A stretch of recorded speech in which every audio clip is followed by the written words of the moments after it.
Hello.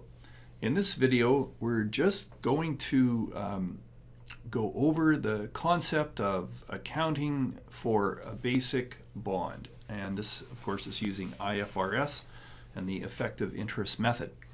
So you may be familiar with this, but just in case you didn't do it very much in another course you've taken, we're just going to go over calculating the value of the bond, and then we're going to go over doing an amortization table for the bond, and we're going to do the journal entry to issue the bond and the first couple of interest periods. So we're going to start with the scenario here. We have a $2 million bond dated December 31, year one, and it is a 20-year bond with a coupon rate of 4%. Now just keep in mind that when you see a coupon rate, this is an annual rate. So it was sold to yield 5%, which of course is also an annual rate. Now this pays interest twice a year, June 30 and December 31. So you'll know it's a basic example because we didn't put an interest accrual in here, which is quite kind. But anyway, let's look at how to calculate the price of the bond. Now I'm well aware you can calculate this on Excel. I'm just going to do an example though using the financial calculator. And first of all, make sure you clear your calculator. I have mine set to one payment per year, so that what I do is I just adjust the rate. And of course, half of this for half a year is going to be a 2% coupon rate for the 6 months interest payment, and half of this is going to be 2.5% for the yield rate for 6 months. So we need to calculate number of payments, the interest rate, the payment of the bond, and of course the future value. So quite easily we can see that $2 million is the future value because it's a $2 million bond, right? So if you just key this in the way I'm showing you here, it's going to take me longer than 30 seconds to explain this, but once you know how to do this, you can calculate the present value or issue price of your bond in definitely less than 30 seconds, no matter whether it's a premium or a discount. It's like 20 seconds on your calculator. So I know it's going to take a lot longer than 20 seconds to explain it, but that's life. Okay, so we're going to key in 2 million. So there's our future value. Now I've just put 2 million into my calculator, and what I'm going to do is I'm going to hit the FV or future value key. So I just did that. Now here's a neat little trick. It's not a big deal, but it's nice. The 2 million is showing up on your calculator. Now you know that the coupon rate is 4%, and you know that 6 months worth therefore is 2%. So while you have 2 million on your calculator, just go times 0.02 equals. And if you do that, your calculator now shows you 40,000. So what that means is that without having to rekey in anything, you've got the payment showing. So now all you need to do is hit your payment key. So I'm going to do that, and there's a payment. And we didn't have to rekey in any numbers. Now, the only two things we need to fill in are the number of payments. A 20-year bond pays interest twice a year, 40 payments. So we're going to put in 40, and that's going to be N. So key in 40 and N, number of payments. Now the interest is 5% divided by 2. So 2.5 is what we want to put in, and we're going to hit the IYR key, interest per year, and at this point we have everything. All we need to do is hit the present value key, and I get 1,748, 972.25.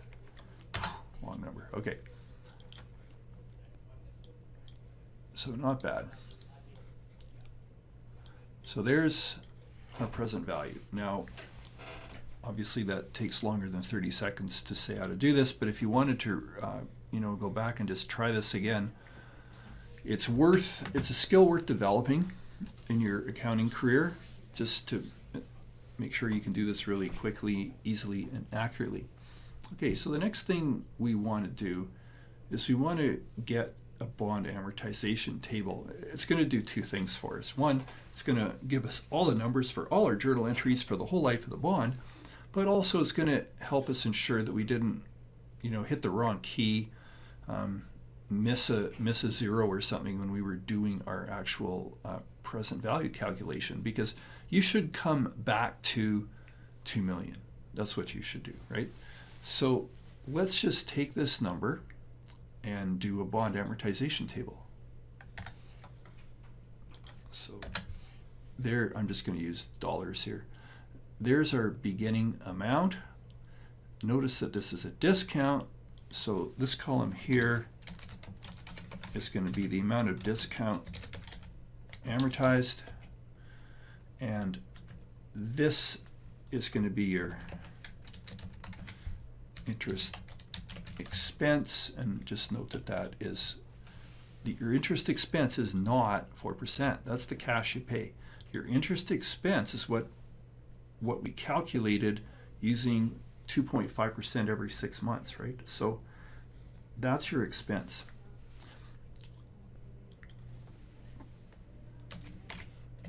All that this coupon rate does is tell you what the payment is, the cash payment. So that's your 40,000. Okay, so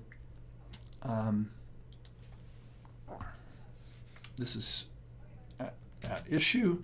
So this is your first interest period, and of course we know that our payment is $40,000 because we figured that out. Now our interest is going to be the carrying value of the bond times the interest rate, 0.025.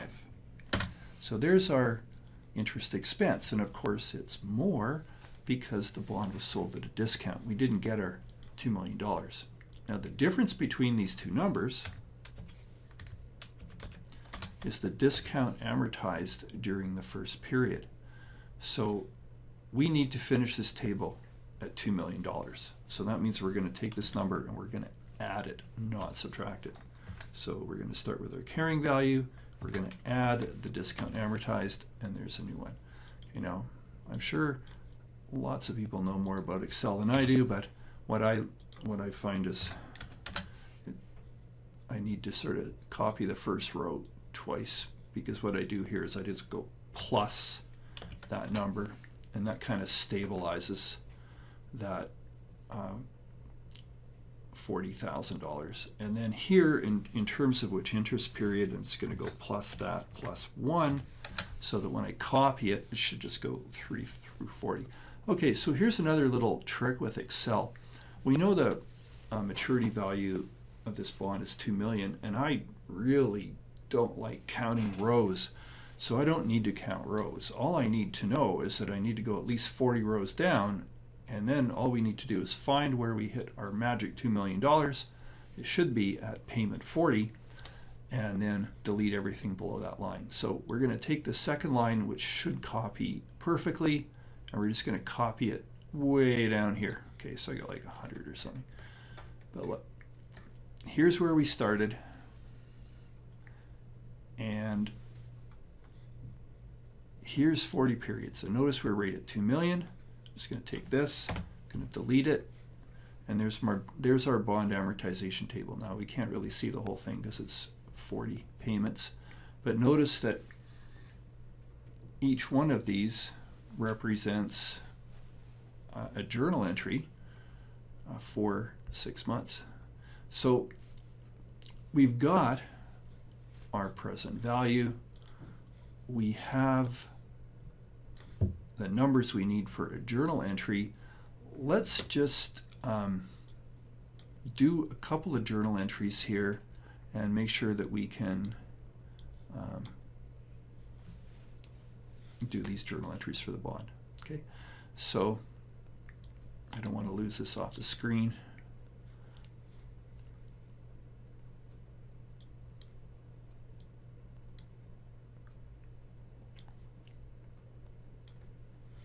All right, so first, issuing the bond.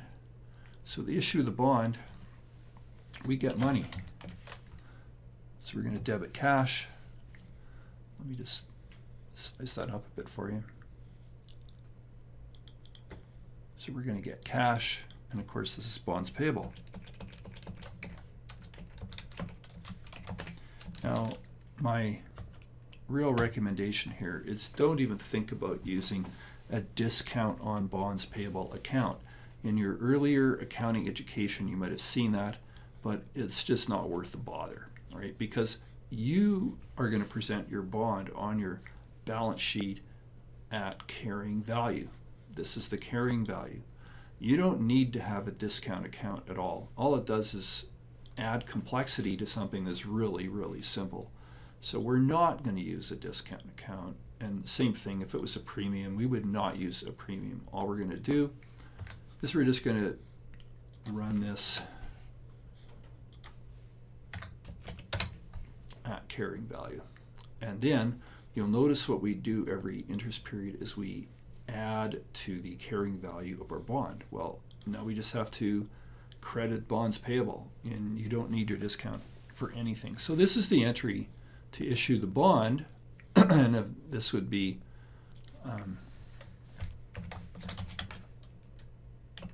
December 31, year 1. Okay, so there we have it. Now, just for practice, let's do 2 interest entries. So the first one's going to be June 30,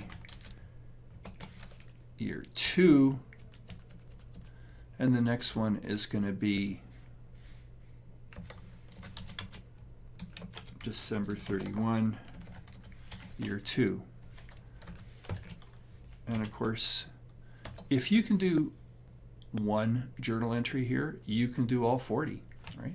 Because we're just doing the same thing again and again and again. Interest expense is a debit.